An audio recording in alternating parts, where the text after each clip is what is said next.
दोस्तों कैसा हो अगर जो कहानियां हम बचपन में सुनते हैं वो सच हो जाए। आज की हमारी कहानी भी कुछ ऐसी ही है। इस मूवी का नाम है जैक द जायंट स्लेयर। तो मूवी की शुरुआत में हम जैक को देखते हैं जिसे कहानियां सुनना बहुत पसंद है। उसकी मम्मी एक किताब से उसे कहानी सुनाती थी, लेकिन उनके मरने के बाद उसके पापा उसे कहानी सुनाते हैं। वो कहानी कुछ ऐसी थी कि कई साल पहले पादरियों ने ईश्वर से मिलने के लिए कुछ जादुई बीज बनाए। उन बीजों से ऐसे पेड़ उगते थे जो आसमान छूते थे। उन्हें लगता था कि वो लोग इन पेड़ों से होते हुए ईश्वर तक पहुंच सकते हैं। लेकिन धरती और स्वर्ग के बीच एक ऐसी जगह थी जहां राक्षस रहा करते थे।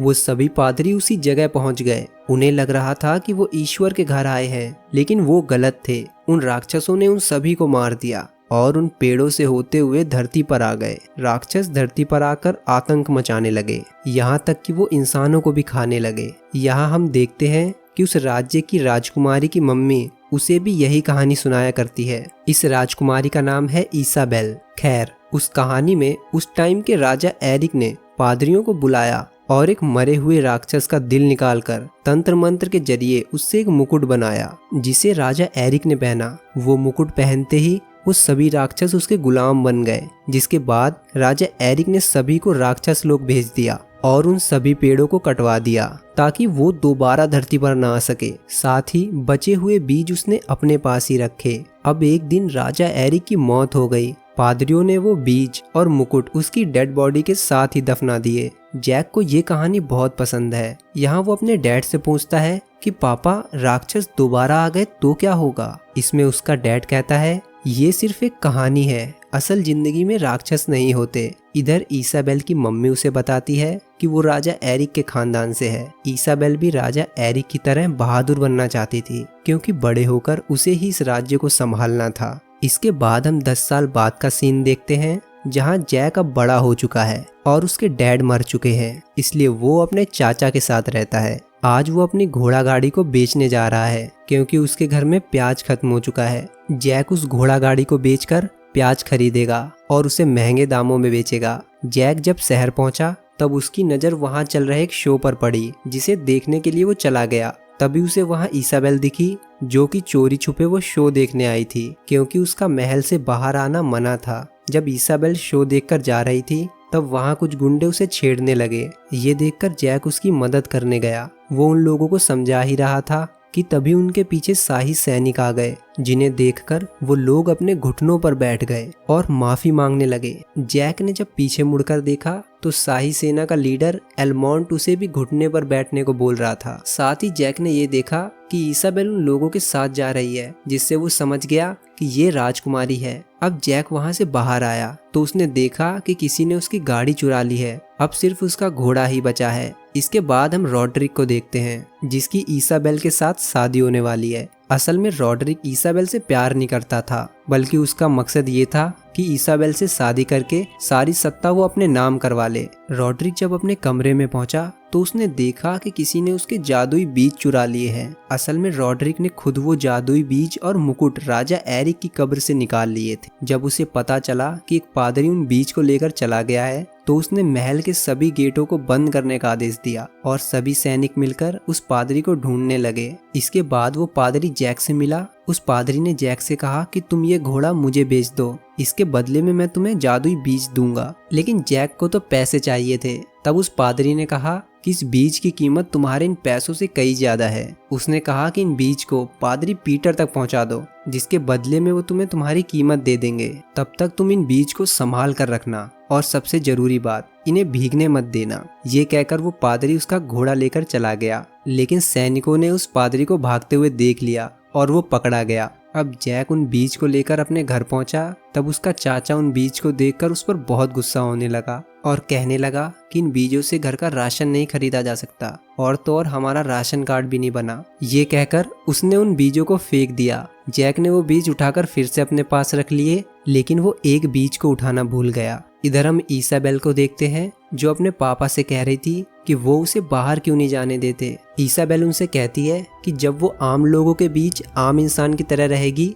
तभी तो वो अच्छी रानी बन पाएगी। लेकिन उसका पापा महल से उसे बाहर नहीं जाने देता, क्योंकि वो उसे खोना नहीं चाहता। इधर हम रॉड्रिक को देखते हैं, जो उस पादरी से उन बीजों के बारे में पूछ रहा था। लेकिन वो पादरी उसे कुछ भी नहीं बताता। वो उससे कहता है कि तुम्हें उन बीजों को अपनी जगह रहने देना चाहिए था, क्योंकि उन बीजों की वजह से मानव जाति खतरे में पड़ सकती है। अब ये सुनते ही रॉड्रिक ने उसे मार दिया। उसी रात इसाबेल किसी को बिना बताए ही अकेली महल से बाहर चली गई। उस रात मौसम बहुत खराब था, तेज बारिश हो रही थी। उसे दूर से जैक का घर दिखा, इसलिए वो बारिश से बचने के लिए वहां चली गई। वहां जैक ने तो उसे पहचान लिया, लेकिन इसाबेल उसे नहीं पहचान पाती कि ये वही लड़का है जिसने मेले में उसे गुंडों से बचाया था। तब जैक ने उसे सब याद दिलाया। बारिश की वजह से वो बीज पानी में डूब गया, जिससे जैक का घर बहुत तेजी से हिलने लगा और अचानक वहाँ एक बहुत ही बड़ा पेड़ उगने लगा। उस पेड़ के उगने से जैक घर के बाहर जाकर गिरा, लेकिन इसाबेल उसी घर में फंस गई। वो पेड़ पूरे घर को अपने साथ ऊपर ले जाने लगा।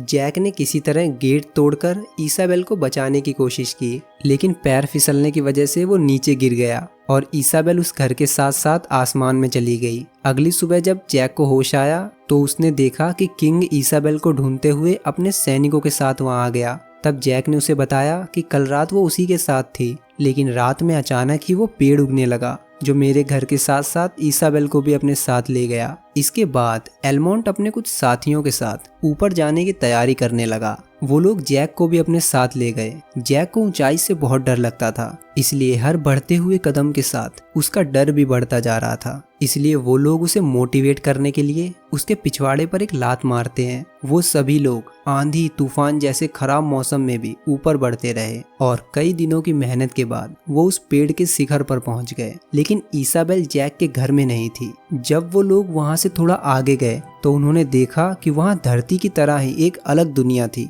वहां रॉड्रिक जैक को खोपचे में ले जाकर उससे कहता है कि जो बीज तुम्हारे पास हैं वो मुझे दे दो, वरना मैं तुम्हारे चाचा को मरवा दूंगा। जैक ने वो बीज उसे दे दिए, लेकिन एक बीज उसने अपने पास ही छुपा लिया। आगे चलने पर उन्हें पता चला कि इसाबेल शायद एक बहुत बड़े खतरे में है, इसलिए एलमोंट ने 2 टीम बनाई और अलग अलग जाकर वो इसाबेल को ढूंढने लगे। थोड़ा आगे चलने पर जैक और क्रॉफ का पैर एक ट्रैप में पड़ गया और दोनों एक बड़े से जाल में फंस गए। तब जैक ने अपनी चाकू निकाली और उस जाल को तुरंत काटा और दोनों बाहर आए। अब क्योंकि वो एक ट्रैप था, इसलिए उन्हें पता था कि वहाँ कोई जरूर आएगा। तभी वहाँ तेज तेज आवाज आने लगी और पेड़ों में हलचल होने लगी। ये देखकर क्रॉफ और एलमोंट छुप गए, लेकिन जैक नहीं छुप पाया। तभी वहाँ एक राक्षस आ गया, जिसे देखकर जैक अपनी सांस रोककर तुरंत पानी में ही छुप गया। राक्षस दिखने में इंसानों जैसा ही था, लेकिन साइज में बहुत बड़ा था। उस राक्षस ने क्रॉफ को देख लिया और उसे पकड़कर अपने साथ ले जाने लगा।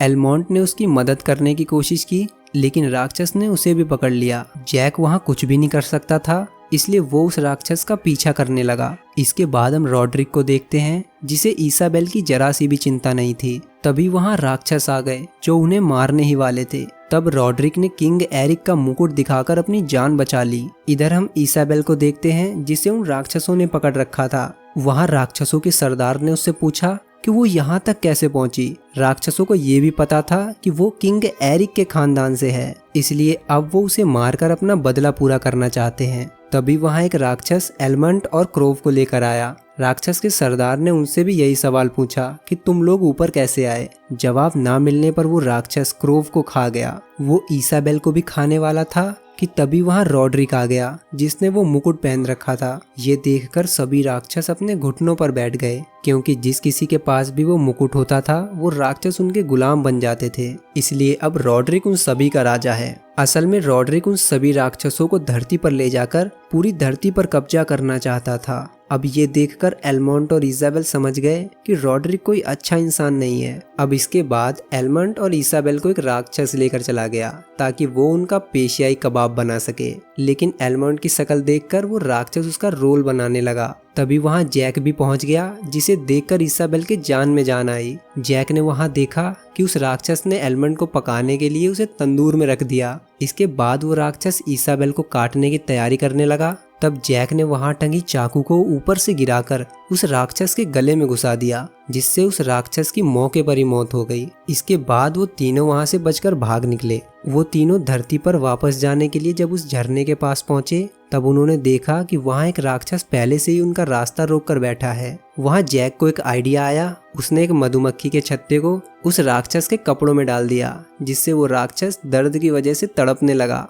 और तड़पते तड़पते वो वहां से नीचे गिर गया। अब यहाँ एलमंड जैक से कहता है कि तुम इसाबेल को लेकर धरती पर चले जाओ, मैं यहीं रुककर रॉड्रिक को रोकने की कोशिश करूंगा। इधर जब वो राक्षस धरती पर आकर गिरा तब किंग को चिंता होने लगी कि कहीं बाकी राक्षस भी नीचे ना आ जाएं। प्रजा की रक्षा के लिए उसने अपने सेनापति से कहा कि इस पेड़ को अब काट दो। इसलिए अब सभी सैनिक मिलकर उस पेड़ को काटने लगे। इधर एलमंड ये सोच रहा था कि वो रॉड्रिक को कैसे रोके। तभी वहाँ रॉड्रिक अपनी पूरी सेना के साथ आ गया। तब एलमंड ने बिना सोचे समझे ही रॉड्रिक पर अटैक कर दिया। उन दोनों के बीच वहाँ काफी देर तक फाइट चली। एक पल के लिए तो ऐसा लग रहा था कि रॉड्रिक एलमंड को मार ही देगा। तब एलमंड ने रॉड्रिक को मारकर उसका खेल ही खत्म कर दिया। रॉड्रिक बेचारा उन राक्षसों को अपनी मदद के लिए बुलाता रहा, लेकिन उनमें से कोई भी उसकी मदद करने नहीं आया। जब रॉड्रिक मर गया तब राक्षसों के सरदार ने वो मुकुट उससे लेकर खुद पहन लिया और सभी का राजा बन गया। इधर कई दिनों की मेहनत के बाद सैनिकों ने वो पेड़ काट दिया।